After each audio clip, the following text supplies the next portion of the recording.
할렐루야. 오늘 또 참 좋은 날, 성스러운 주일에 주님 전에 찾아 나오신 사랑하는 성도 여러분에게 하나님의 신령한 은혜와 능력과 축복이 함께 하시기를 주님의 이름으로 축원합니다.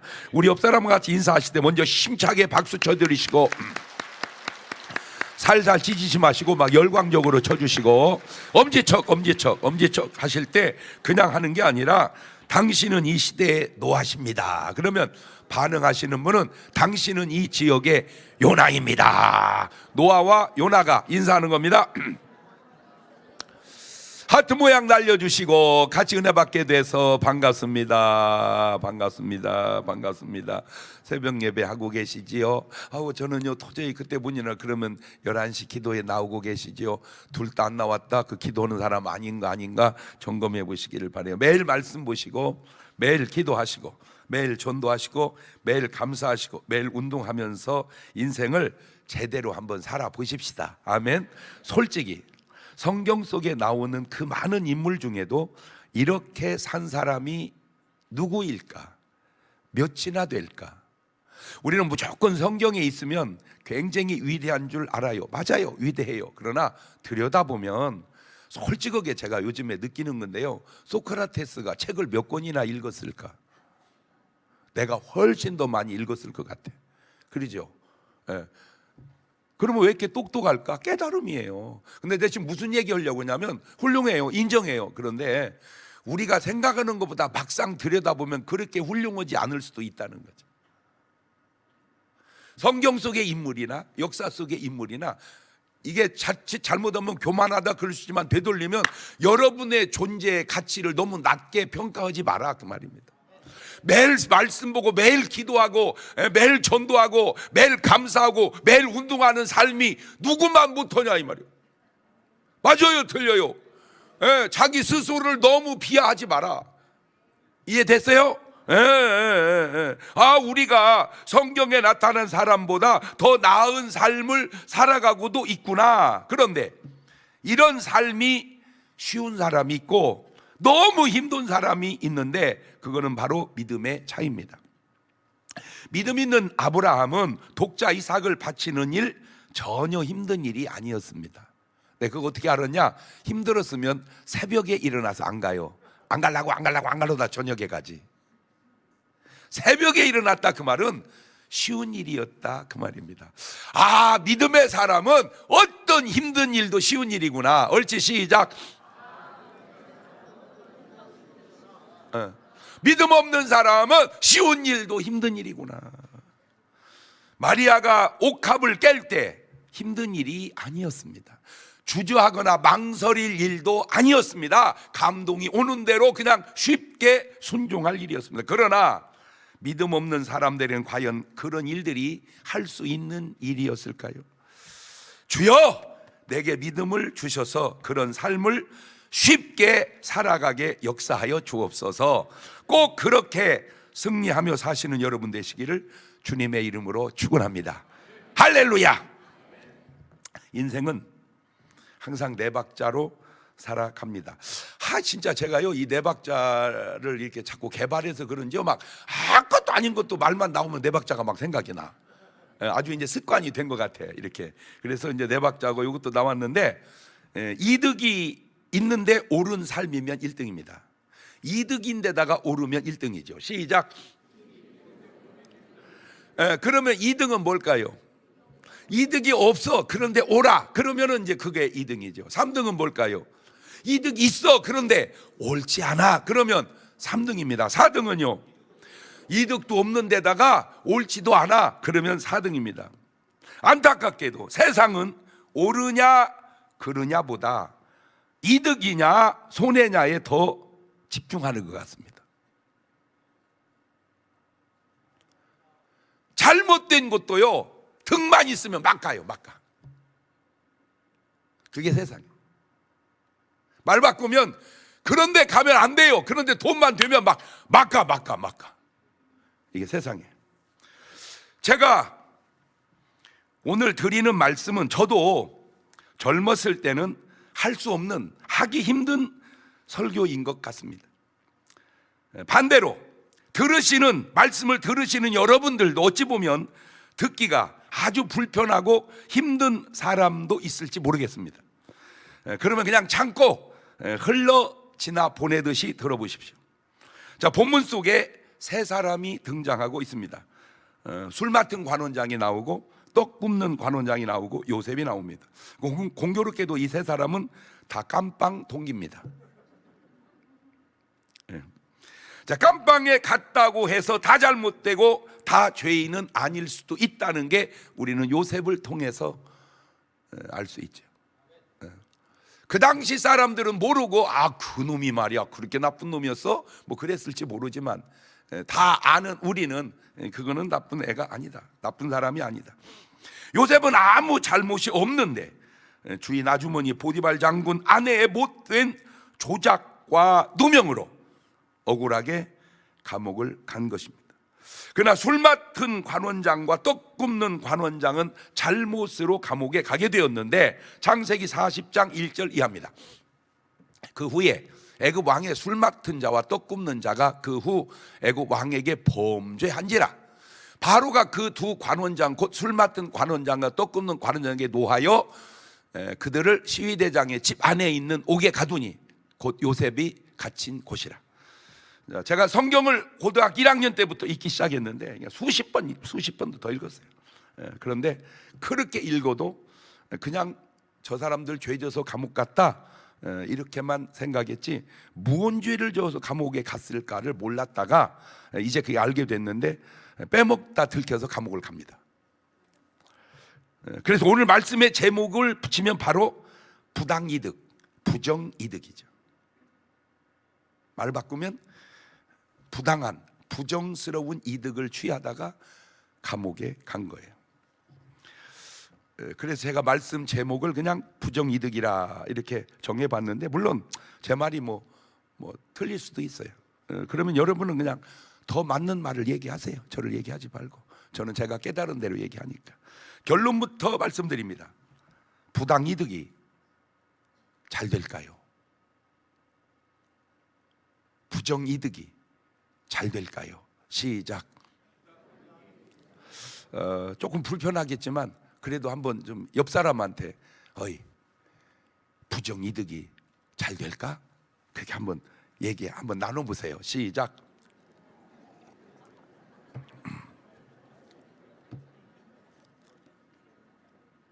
왜 나한테 그런 소리요? 아니 그냥 나한테 하는 게 아니라 다 하는 거예요. 왜 나한테 그런 소리 해? 그러면 너는 지금 걸리는 건 아닌가 물론 그죠? 도둑질을 한 번도 한 적이 없는 사람 보고 자이 도둑놈 새끼 이래 보세요. 그러면 나 도둑놈 아니요 그럽니다. 근데 진짜 도둑놈은 자이 도둑놈 새끼 봤냐? 증거 있냐? 열내죠. 반응을 보면 정확히는 모르지만 어느 정도 눈치챌 수 있거든요. 자, 세상을 들여다봅시다.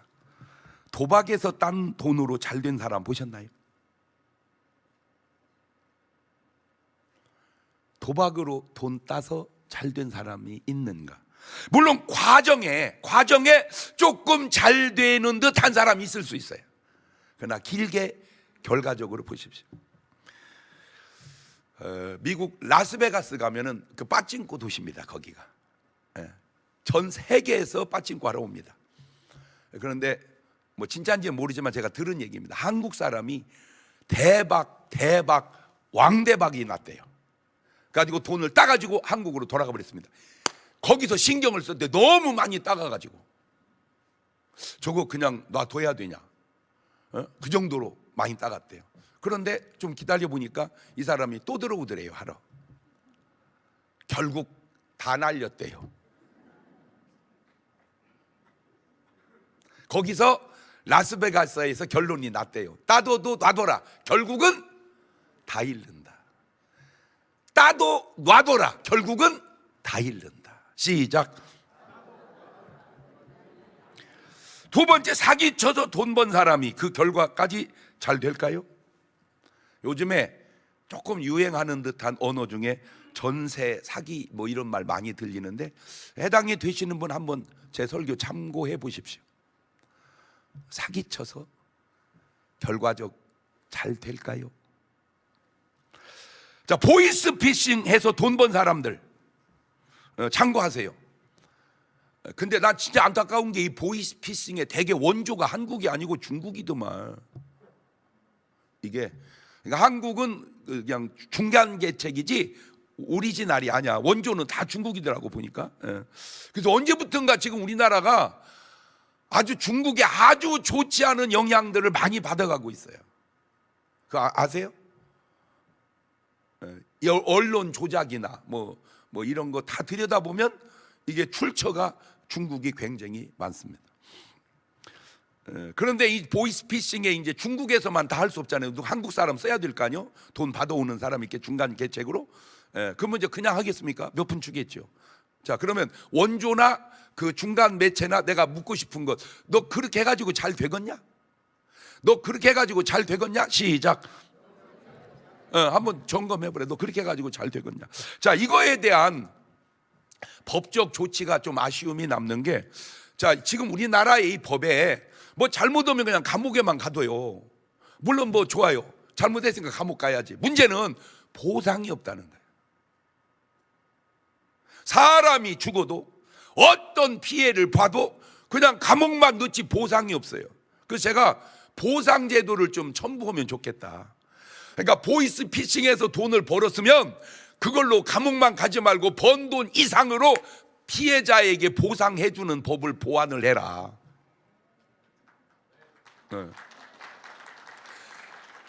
아니 더 나아가서 예를 들어서 죽었어요. 내 남편이든 내 자식이든 죽었어요.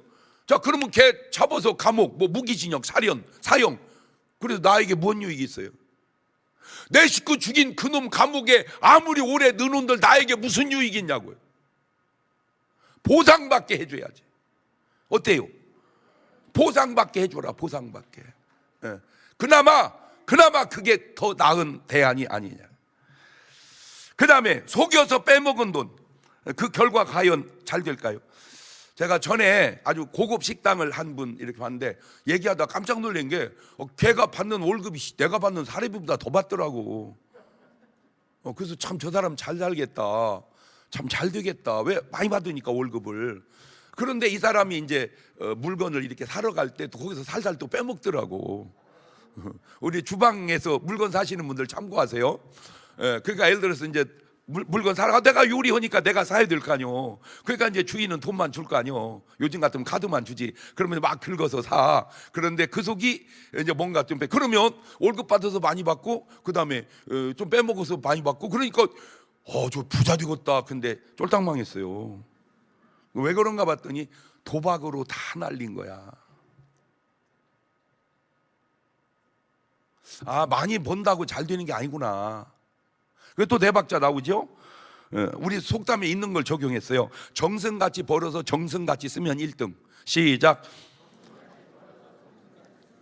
2등은 뭐예요? 개같이 벌어서 정성같이 쓰면 2등. 3등은 정성같이 벌어서 개같이 쓰면 3등. 4등은 여러분이 몇 번이세요? 자, 가능하냐? 자, 2번과 3번이 말은 네 박자로 만들어 그렇지 개같이 벌어서 정성같이 쓰는 게 가능할까? 정성같이 벌어서 개같이 쓰는 게 가능할까? 이게요. 돈 쓰는 것 보면요. 돈 쓰는 것 보면 어떻게 벌었는지를 어느 정도 알아요. 예를 들어서 여러분 고스톱 쳐가지고 그냥 10만 원 따뿌렸어. 그냥 할렐루야. 아버지 또 그 자리에서도 역사하셔가지고 따게 해주셔서 감사합니다 라고 그냥 속으로 기도까지 했어요. 그런데 그렇게 번 10만 원은요 그 자리에서 개평 2, 3만 원 나갑니다. 나오자 또 땄으니까 막 한참 쏴 해가 또 술값으로 또 3만 원 나갑니다. 계속 했더니 딴 돈보다 들어간 돈이 더 많아요. 그게 그렇게 번 돈입니다. 근데 여러분 지금 그런지 모르지만 하여튼 막 공장 현장에 가서 막 벽돌을 나르고 막 그렇게 땀 흘리고 고생해가지고 10만 원 벌었습니다. 똑같은 10만 원입니다. 개평 2만 원 줍니까? 택도 없는 소리. 그래서 확실히 번 남자가 쓰는 돈과 관리하는 여자가 쓰는 돈이요 확실히요 확실히요 같았다 달랐다 그래요. 제가요 진짜 많이 다녀보잖아요. 제가 나집회 끝나고 식당을 가면요 그분은 평생 한 번 대접하니까 저를 고급 식당으로 모시고 갈 거 아니에요. 자, 사실 저는 그냥 뭐 해장국 이런 거 먹으면 되는데 자기는 그러면 평생 죄송하잖아. 그러니까 뭐 고급 식당 모시고 가요. 가보면요 진짜로요 남자 손님은 나 한 팀밖에 없어요. 전부 여자 손님이에요. 난 꼭 나쁘다는 건 아니에요. 확실히 번 여자 쓰는 돈과 타다 쓰는 돈은 좀 다르다. 참고하세요. 참고하시라고. 그 다음에 크리스찬 중에 내가 11조를 떼어먹어가면서 신앙생활하고 사는 삶이 잘 될까? 말라기 3장 8절 이하에 이런 말이 있습니다. 사람이 어찌 하나님의 것을 도적질 하겠느냐. 그러나 너희는 나의 것 도적질 하고도 말하기를 우리가 어떻게 주의 것을 도적질 하였나이까 하도다. 이는 곧 11조 헌물이라. 너희 곧 온 나라가 나의 걸 도적질 하였으므로 너희가 저주를 받았느니라. 만군의 여호와 이르노라. 너희의 온전한 11조를 창고에 들여 나의 집에 양식이 있게 하고 그것으로 나를 시험하여 내가 하늘 문을 열고 너희에게 복을 쌓을 곳이 없도록 붙지 아니하나 보라. 이 말씀을 두고 별별 해석을 다 합니다. 근데 한 가지 참고하세요. 성경은 해석하는 게 아니라 순종하는 거다. 성경은 해석하는 게 아니라 순종하는 거다. 시작. 뭔 놈의 해석을 그렇게 해. 뭔 말인지를 모를 때 해석하는 것이지 다 아는데 뭘 해석을 해. 그냥 순종하면 되는 거지. 혹시 순종하지 않으려고 해석으로 돌리는 것은 아닌지. 그 다음에 부모님께 드려야 할 돈 하나님께 드렸다고 핑계대는 사람이 잘 될까? 마가복음 7장 11절 이하입니다. 너희는 가로되 사람이 아비에게나 어미에게나 말하기를 내가 드려 유익하게 할 것이 고르반 곧 하나님께 드림이 되었다고 하기만 하면 그만이라 하고 제 아비나 어미에게 다시 아무 것이라도 하여 드리기를 너희의 전한 유전으로 하나님 말씀을 폐하며 또 이 같은 일을 많이 행하였느니라.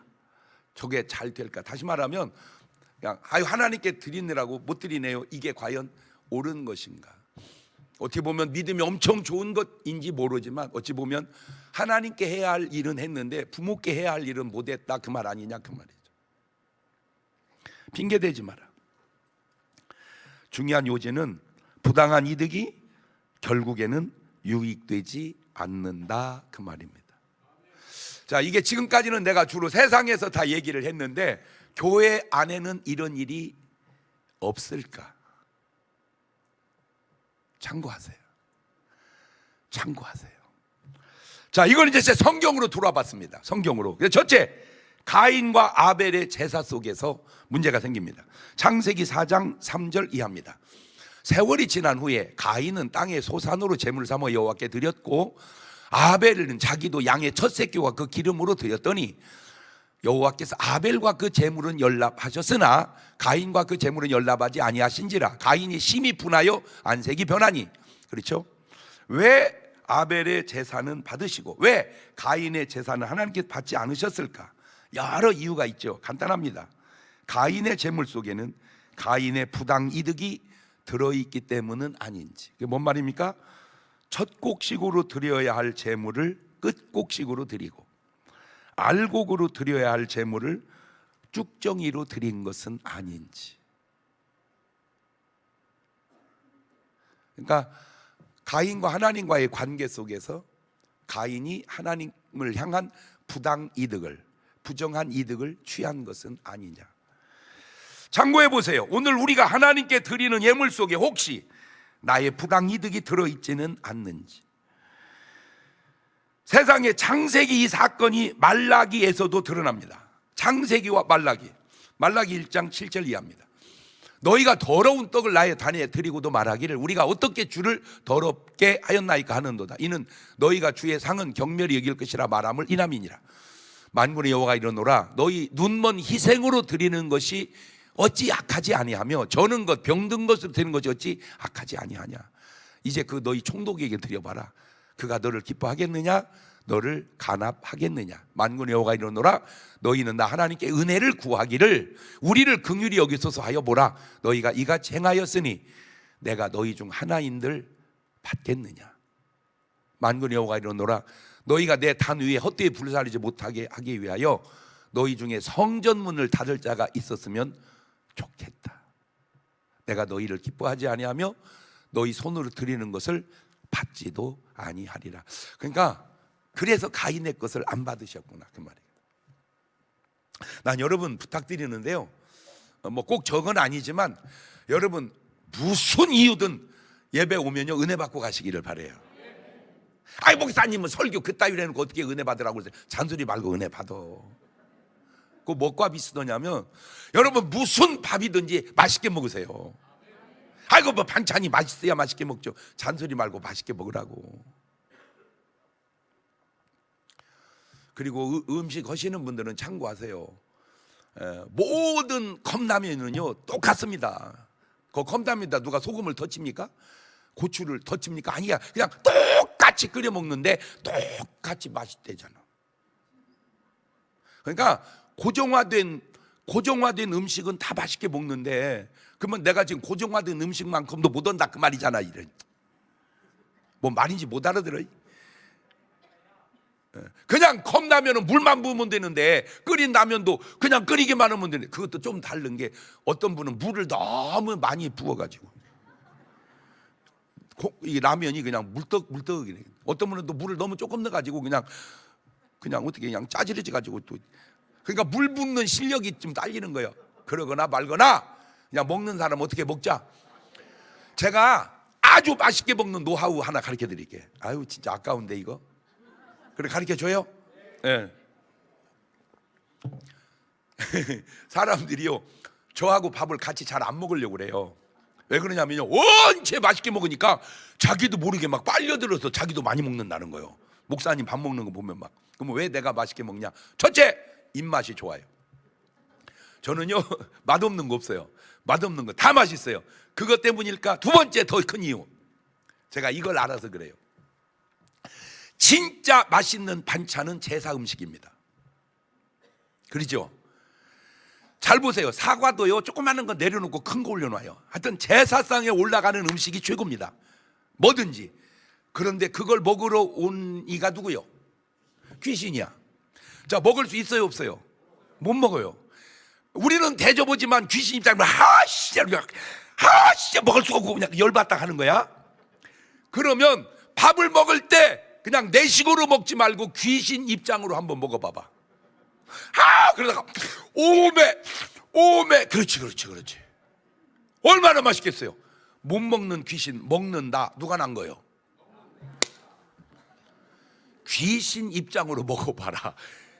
끝내준다. 귀신 입장으로 먹어봐라. 끝내준다. 시작. 그렇지 바로 그거야. 오메.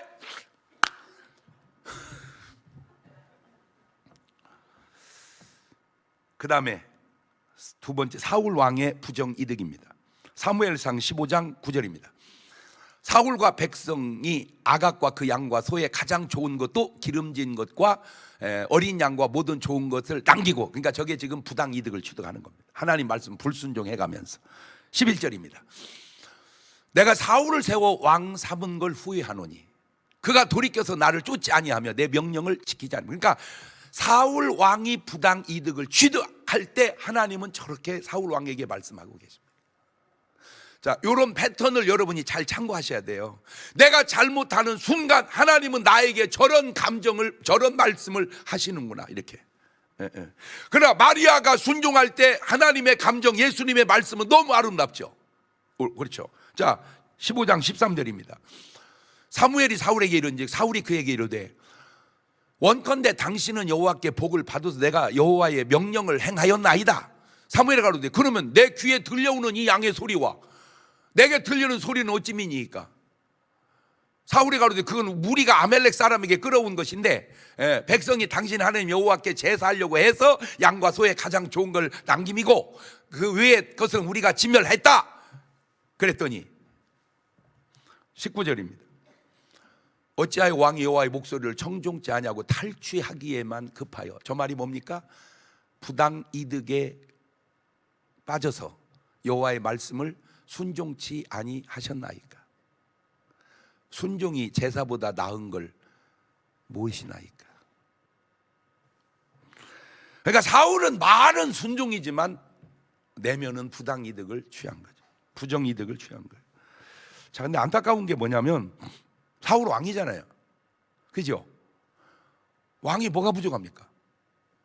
왕이 지금 없어도 좀 지나면 계속 부자 될 거 아니에요. 왕이니까. 맞아요, 들려요. 그런데 왜 굳이 하나님 말씀을 어겨가면서 그렇게 이득을 추구했을까? 그런데 이제 안타까운 건 그 결과가 참으로 안타까워요. 자살로 끝나요. 부당 이득의 결과가 자살로 끝난다. 사무엘상 31장 4절입니다. 그가 병기든 자에게 이르되 내 칼을 빼어 나를 찌르라. 할례 없는 자들이 와서 나를 찌르고 모욕할까 두려워하노라 하나 병기든 자가 심히 두려워하여 즐겨 행치 아니하는지라. 이에 사울이 자기 칼을 취하고 그 위에 엎드려짐에 병기든 자가 사울의 죽음을 보고 자기도 자기 칼 위에 엎드려져 그와 함께 죽으니라. 근데 저게 더 신기한 게 뭐냐면요, 저게 얼추 지금부터 한 3천여 년 전 얘기거든요. 그런데 지금도 패턴이 비슷하잖아요. 부정이득 취하고 목숨을 포기하는 사람들 지금도 흔하잖아요. 많잖아요. 야, 그거 신기하다. 어쩌면 3,000년 전이나 지금이나. 그러면 그런 결과 가기 전에 빨리 뭐 하자. 그렇지. 바로 그 얘기가 설교의 핵심입니다. 그게 설교의 핵심이에요. 그 지경 가기 전에 빨리빨리 돌아서자. 그 얘기 하려고 지금 제가 설교하는 거예요. 의도를 알았죠? 네. 자, 그 다음에 세 번째, 게하시의 부당이득입니다. 열왕기하 5장 20절입니다. 하나님의 사람 엘리사의 사환 게하시가 스스로 이르되 내 주인이 이 아람 사람 나만에게 면하여 주고 그 가지고 온 것을 그 손에 받지 아니하였도다. 여호와의 사심을 맹세하노니 내가 저를 쫓아가서 무엇이든지 그에게서 취하리라. 이 엘리사와 게하시의 차이는 엘리사는 안 받고 게하시는 가서 몰래 받아오는 거예요. 그게 차이예요. 자, 5장 24절로 갑니다. 언덕에 이르러는 게하시가 그 물건을 두 사환의 손에서 취하여 집에 감추고 저희를 보내어 가게 한 후 들어가서 그 주인 앞에 서니 엘리사가 이르되 게하시야 네가 어디서 오느냐 대답하더니 종이 아무데도 금방 지금 뭔 말을 하고 있어요? 거짓말 하고 있죠? 엘리사가 이르되 그 사람이 수레에서 내려 너를 맞을 때에 네 심령이 감각되지 아니하였느냐? 지금이 어찌 은을 받으며 옷을 받으며 감남원이나 포도원이나 양이나 소나 남종이나 여종을 받을 때냐? 그러므로 나만의 한센병이 내게 들어 네 자손에게 미쳐 영원토록 이르리라. 게하시가 그 앞에 물러나오매 문둥병이 발하여 눈같이 되었더라.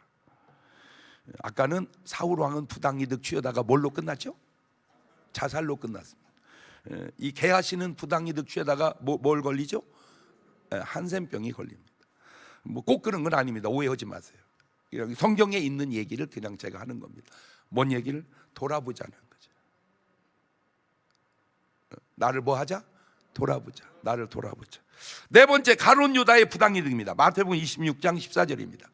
그때 12 중에 하나인 가롯 유다라 하는 자가 대상들이 가서 말하되 내가 예수를 너에게 넘겨줄 때 얼마 줄래? 하니 그들이 은 30을 달아 주거늘 저가 그때부터 예수를 넘겨줄 기회를 찾더라. 저 당시 가롯 유다에게 은 30은 요즘 말 단어로 두 자로 쓰면 뭔 말이야? 대박. 아마 내가 볼 때 평생에 가롯 유다는 은 30을 만져본 적이 없었을 거예요. 대박. 자, 이렇게 돈을 벌었다고 과연 벌은 것일까요? 부당 이득의 결과 너무 잘 알지 여러분. 마태복음 7장 3절. 때 예수를 판 유다가 그의 정죄됨을 보고 스스로 뉘우쳐 그 은 30을 대장들과 장로들이 도로 갖다 주며 가로되 내가 무지한 피를 팔고 죄를 범하였도다 하니 저희가 가로되 그것이 우리에게 뭔 상관이냐 네가 당하라 하거늘 유다가 오늘 성수에 던져놓고 물러가 스스로 목매어 죽은지라. 근데 제가 안타까운 게 뭐냐면 어차피 그냥 반환했잖아요. 그죠? 내가 끝까지 먹어 쓴 게 아니잖아. 그대로 돌려줬잖아. 하나 쓰지도 못하고. 다 돌려주면 그냥 돌려줬다고 하고 사과까지 하지 왜 돌려주고 자살로 가냐. 나 진짜 그게 신기해서 그래. 그죠? 돌려주고 사과하지 왜 돌려주고 자살하냐. 시작. 거기에는 마귀의 역사가 있다는 거예요. 여러분, 전에 그 수십 년 평생을 간첩으로 지낸 할아버지가 이렇게 대화하다가 보니까 그분 얘기예요. 남한의 모든 데모는 다 북의 지령으로 한대요. 남한의 모든 데모는 북의 지령으로 한대. 맞는지 하여튼 그분 얘기입니다. 자, 그 패턴으로 말하자면 모든 잘못된 배후에는 마귀의 지령이다. 패턴상으로 다 맞는지 틀리는지는 다 점검해 봐야 되겠지만 일리가 있어서 하는 얘기입니다. 삼은 없지만 일리는 있다.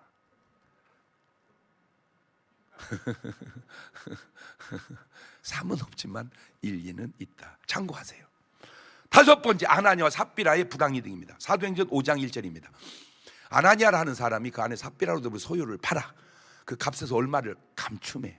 그 아내도 알더라. 얼마를 가져다가 사도들 발 앞에 두니 베드로가 가로되 아나니아 어찌하여 사탄이 네 마음에 가득하여 네가 성령을 속이고 땅값 얼마를 감췄냐. 땅이 그대로 있을 때 네 땅이 아니면 판후에도 네 뭐라 할 수 없더냐.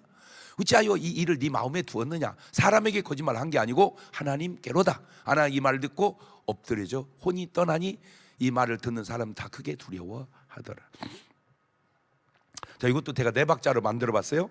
잘하고 잘하면 1등입니다. 못하다가 잘하면 2등이고 잘하다가 못하면 3등이고 못하다 못하면 4등인데 아나니아와 삽비라는 3번 같아요. 잘하다가 못해버렸어요. 솔직하게 저를 팔아서 하나님께 드린다, 이거 잘한 거 아닙니까? 그냥 그대로 드렸으면 잘하고 1번이 될 텐데 그 하다가 이놈을 부당이득을 취하다가 잘못돼 버려요. 이거 참 안타까워요. 그 아나니아와 삽비라가 우리 중문교회를 다녔다면 어땠을까?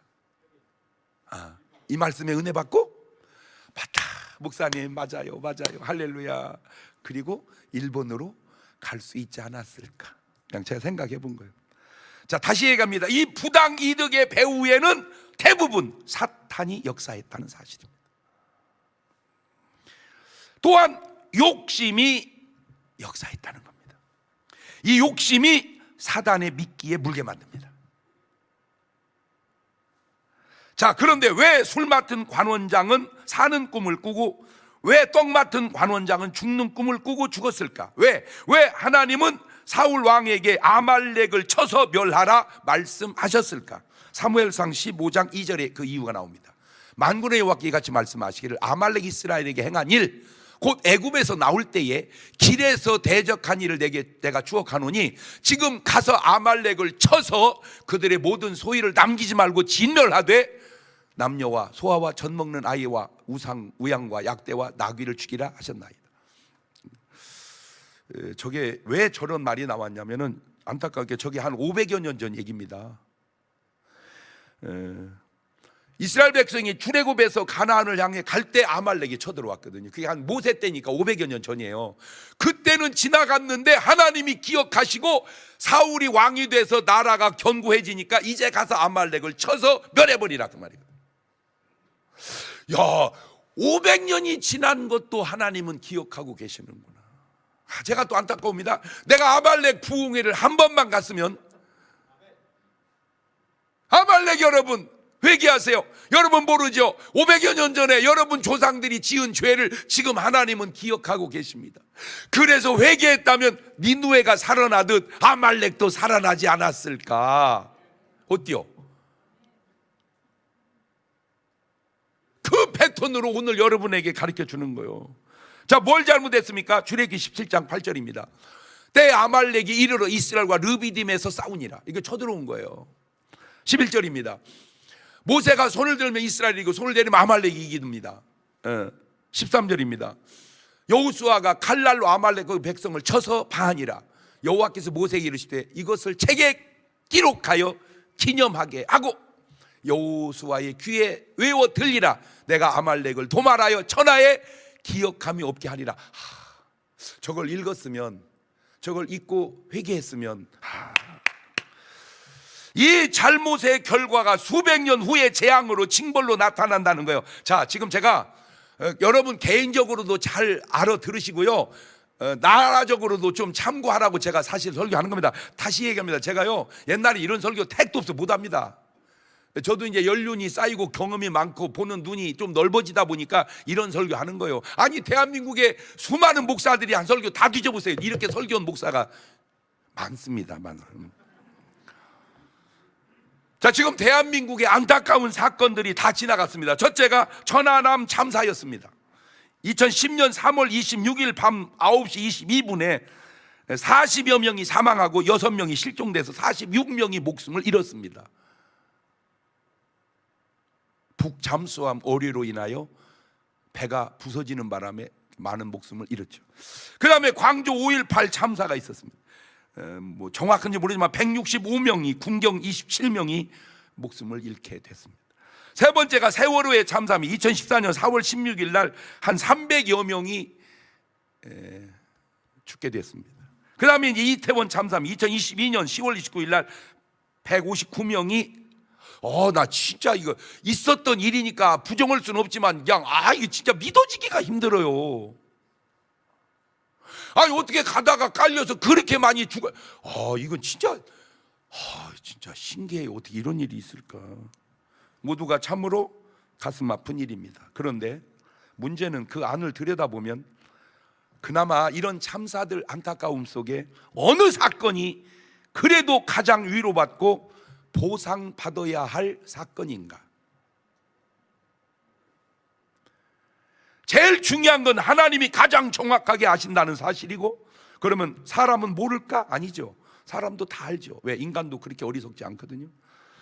정당한 이득과 부당한 이득이 있듯이 정당한 보상과 부당한 보상도 있는 것은 아닌지, 여러분, 무조건 이득만 보면 그것이 과연 옳은 것인가?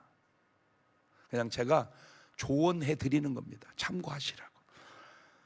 광주 5.18 때 보상을 하는데 내가 아는 한 분이 그걸 거절하시더라고요. 나는 이 보상 받을 이유도 필요도 없습니다. 저는 안 받겠습니다. 내가 볼 때 진짜 그 양반 훌륭한 거 아닌가?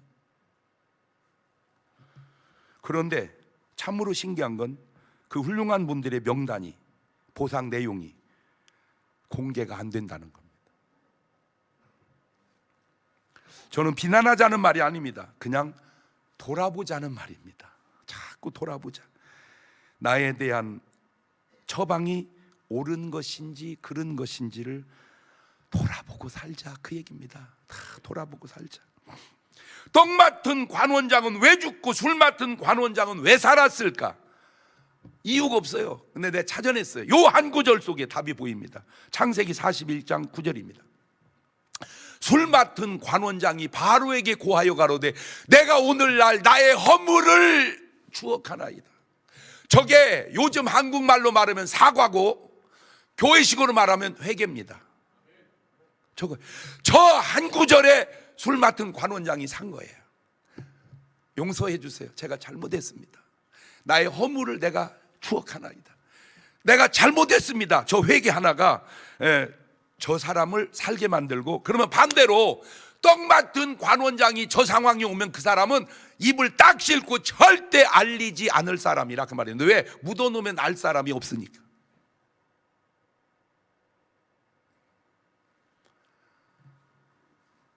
다시 얘기합니다. 뭐 그거하고 뭔 상관이겠어요? 상관없습니다. 다만 패턴상 내가 잘못 안 했으면 할렐루야, 잘못했다면 내 잘못이 떡 맡은 관원장 계열인가 술 맡은 관원장 계열인가? 다시 얘기합니다. 꼭 부탁드립니다. 참고하십시오. 참고하십시오. 왜? 너무 중요한 참고기 때문입니다. 그래서 제가 그들에게 별명을 지어줬습니다. 술 맡은 관원장의 별명을 보은이라고 그러고 떡 맡은 관원장의 이름을 배은이라고 지어줬습니다. 이것이 보은이와 배은이의 차이다. 그래서 제가 무조건 우리 영적 고향은, 육신의 고향은 다 자기 고향이 있지만 영적 고향은 충북 보은이 돼야 된다. 하나님의 은혜 보은하고 부모 은혜 보은하고 내가 살면서 은혜 받았던 곳에 보은하고. 여러분 그냥 지나갈 수도 있어요. 근데 이게 왜 중요한지 요 한 구절 속에서 답을 또 찾아드릴게요. 누가복음 16장 30절입니다.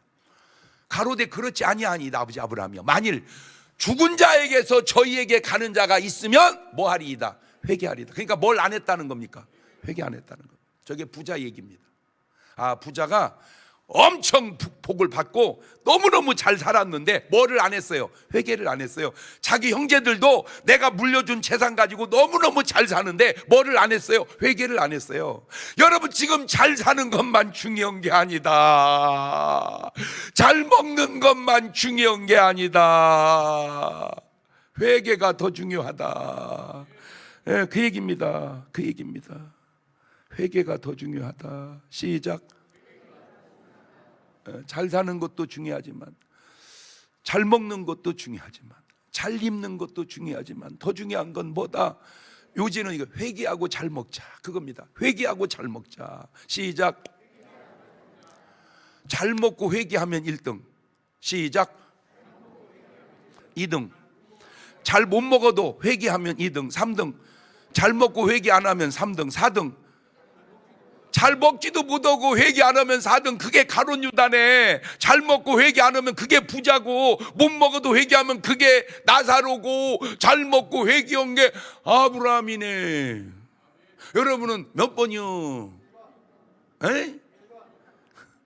여러분은 몇 번이요?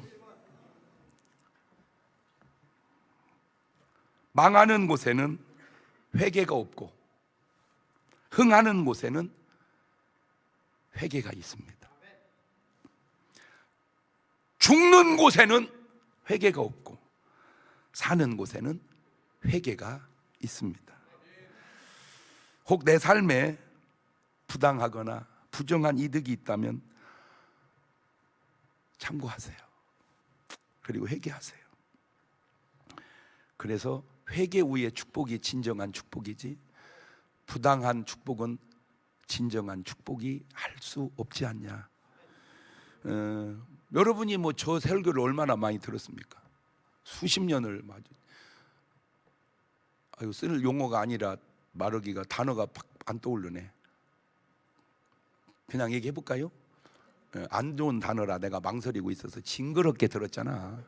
사실 징그러운 건 아닌데, 그지? 진짜 오랫동안 들었잖아. 근데 제가 이렇게 설교하기가 이거 쉽지 않은 설교잖아. 그래서 이 노인의 설교가 이거 상당히 수준이 있을 수도 있겠구나. 왜? 수많은 경험과 노하우가 축적된 설교니까 그럴 수도 있겠다. 그래서 참고하세요. 근데 노인의 설교의 결정적인 약점이 뭐냐면 길다는 거예요, 이게.